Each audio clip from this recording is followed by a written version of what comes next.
तो नमस्कार दोस्तों। कैसे हैं आप सब लोग। उम्मीद है स्वस्थ होंगे, व्यस्त होंगे, जबरदस्त होंगे। तो साथियों, मैं मनीष कुमार आपका स्वागत करता हूं आपके अपने चैनल गेट सॉल्यूशन में। तो साथियों, माननीय हाई कोर्ट मध्य प्रदेश ने किया अपना ऑर्डर रिलीज। बीएड की हुई जीत। माननीय माननीय मध्य प्रदेश हाई कोर्ट ने जो निर्णय दिया है वो अपने आप में बहुत महत्वपूर्ण निर्णय है। उसका हम सम्मान करते हैं। परंतु साथियों, कुछ ऐसे बिंदु हैं जिन पर मैं आपका ध्यान आकर्षित करना चाहूँगा। उन बिंदुओं पर हम बात करेंगे। बात शुरू करने से पहले मेरी रिक्वेस्ट रहेगी कि जो साथी चैनल पे पहली बार विजिट कर रहे हैं वो चैनल को सब्सक्राइब करें, बेल आइकन दबाएं, ताकि इस संबंध में आने वाली जो भी अपडेट्स है वो टाइमली आप लोगों तक पहुंच जाए। तो साथियों, देरी न करते हुए शुरू करते हैं अपनी बात। पहला बिंदु जिस पर मैं आप लोगों का, साथियों का ध्यान आकर्षित करना चाहता हूँ, पहला बिंदु ये है कि माननीय हाई कोर्ट मध्य प्रदेश ने जब 24 अप्रैल 2024 को ये ऑर्डर रिलीज किया था, उस समय ये मेंशन किया गया था कि राज्य सरकार, मध्य प्रदेश राज्य सरकार जो है वो टैबलर फॉर्म में एक डेटा सबमिट करे। यानी बीएड की बीएड वालों की जो नियुक्तियां हुई हैं, बीएड नियुक्तिधारियां उनकी जो नियुक्तियां हुई हैं वो किस किस डेट से हुई हैं, उन डेट्स की एक उन्होंने टैबलर फॉर्म में एक यानी सारणीबद्ध तरीके से एक डाटा मुहैया कराने के लिए कहा। लेकिन मध्य प्रदेश सरकार ने कोर्ट को कोई भी इससे संबंधित डाटा मुहैया नहीं कराया। बावजूद इसके कोर्ट ने अपना निर्णय दिया। साथियों, माननीय हाई कोर्ट मध्य प्रदेश के निर्णय का पूरा सम्मान करते हुए मैं ये बात कर रहा हूँ। हो सकता है माननीय मध्य प्रदेश हाई कोर्ट को ज़रूरत ना लगी हो या महत्वपूर्ण ना समझा हो कि वो डाटा महत्वपूर्ण है, और उन्होंने अपना निर्णय दे दिया। एक बिंदु तो हुआ सर ये कि यहाँ पर हमने देखा कि जो चीज़ मध्य प्रदेश सरकार से मांगी गई थी वो उन्होंने वहाँ पे नहीं दी, लेकिन उसको कंसीडर नहीं किया। दूसरी चीज़, ये निर्णय में हम बात करें, यहाँ पर मध्य प्रदेश हाई कोर्ट ने बीएड धारियों की नौकरी को सेव करने के पीछे तर्क दिया कि ये भर्ती जो है सब्जेक्ट को आउटकम नहीं मानी जाती बीएड के परिप्रेक्ष्य में, क्योंकि बीएड जो है यहाँ पर कोई भी बीएड धारी पिटिशनर नहीं, यानी कि जो ये केस याचिकाएं आई थी वो डीएड की तरफ से हुई थी, डीएलएड की तरफ से हुई थी, डिप्लोमा वालों की तरफ से। इस तरह से यानी कि कहना यह है कि नोटिफिकेशन में बीएड शामिल था। जब नोटिफिकेशन निकला था भर्ती का तो उसमें बीएड शामिल था, और चूंकि बीएड को कोई भी इंटरम रिलीफ नहीं दी गई थी, यानी उसमें वो कोई याचिका लेकर के नहीं आया था, कोई रिलीफ के लिए नहीं आया था, और वो यहाँ पर इसलिए उन्हें जो है ये बीएड के परिप्रेक्ष्य में भर्ती जो है सब्जेक्ट को आउटकम नहीं माना है।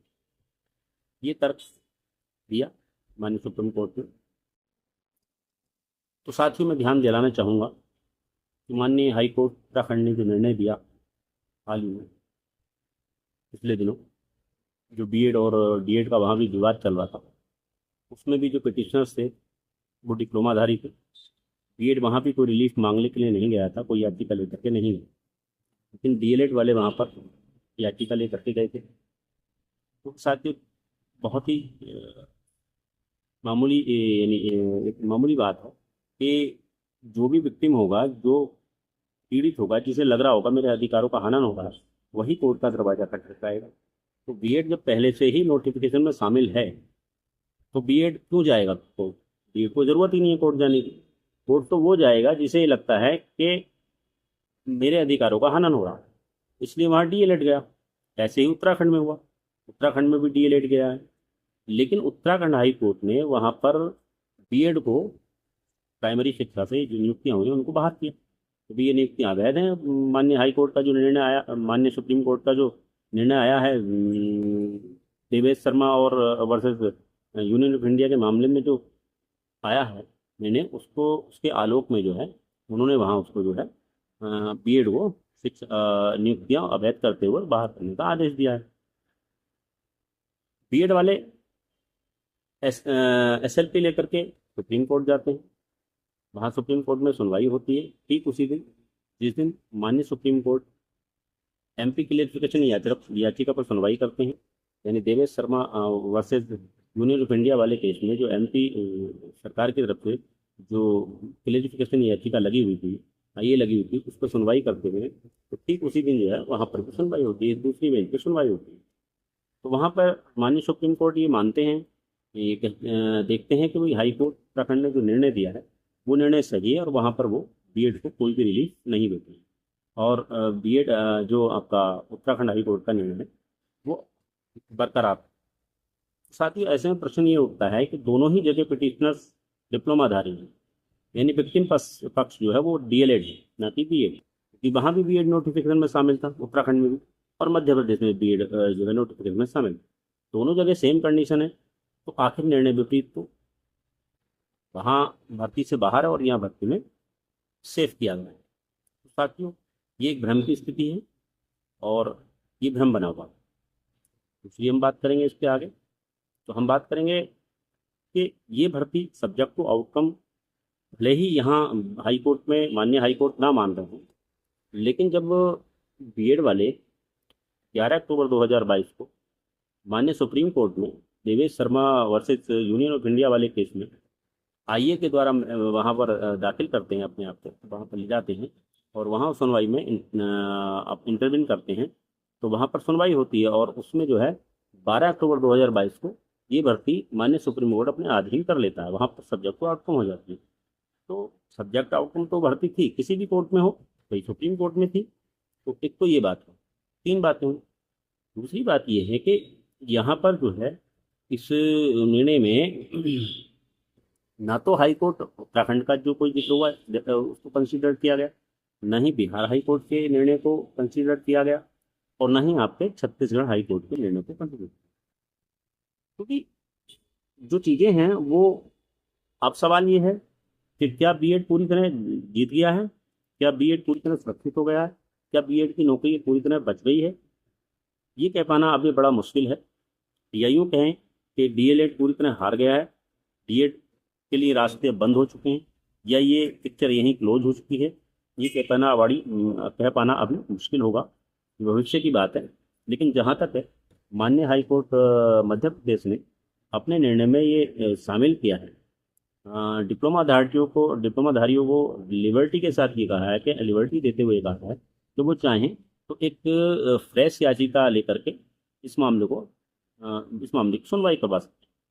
तो डीएलएड वालों के सामने भी ऑप्शंस खुले हुए हैं, वो हाई कोर्ट में एक नई याचिका लेकर के जा सकते हैं, या इस फैसले के अपोज कर सकते हैं, माननीय सुप्रीम कोर्ट में जा सकते हैं, वहाँ पर इस फैसले को चैलेंज कर सकते हैं। दोनों चीज़ें अभी उनके सामने खुली हुई।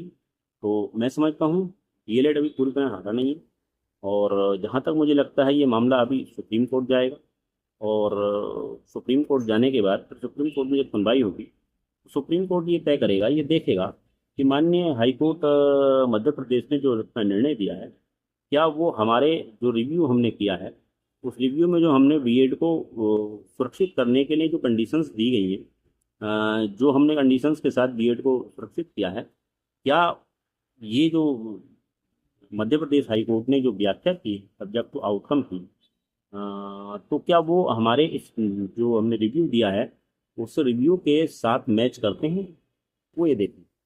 अगर माननीय सुप्रीम कोर्ट ये मानते हैं कि हाई कोर्ट मध्य प्रदेश ने जो व्याख्या की है वो व्याख्या सब्जेक्ट टू आउटकम की, वो हमारे जो रिव्यू निर्णय है, जो हमने रिव्यू का निर्णय दिया है 8 अप्रैल 2024 को, उसके साथ मैच करती है, यानी उसके हिसाब से बिल्कुल ठीक है, तो निसंदेह बीएड पूरी तरह सुरक्षित है और उनकी नौकरी को कोई खतरा नहीं। लेकिन वहाँ पर ये सवाल जरूर आएंगे, उत्तराखंड हाई कोर्ट का जिक्र भी आएगा, छत्तीसगढ़ हाई कोर्ट का जिक्र भी आएगा, और बिहार हाई कोर्ट का जो जिक्र है वो भी आएगा वहाँ पर, वो भी बहस होगी। साथ में सर्वे रूल्स पर भी बहस होगी। तो कई ऐसे बिंदु हैं जिन पर वहाँ बहस होने वाली है अगर ये लोग जाते हैं। और वहाँ पर अगर सुप्रीम कोर्ट ये मान लेता है कि हमने जो रिव्यू दिया है, इस रिव्यू के निर्णय के हिसाब से मध्य प्रदेश ने व्याख्या नहीं की, तो जाहिर सी बात है बीएड के ऊपर फिर एक तलवार खतरे की लटकी रहेगी। और यूं कहें कि पूरी तरह सुरक्षित भी उनको नहीं कर। साथियों, ये कुछ बिंदु मेरे पास थे जिन पर मैंने आपका ध्यान आकर्षित कराया। अगर ये तर्कसंगत लगे हों, ठीक लगे हों, मैं चाहूँगा वीडियो को लाइक करें, शेयर करें और कमेंट भी करें। तो नमस्कार दोस्तों, धन्यवाद।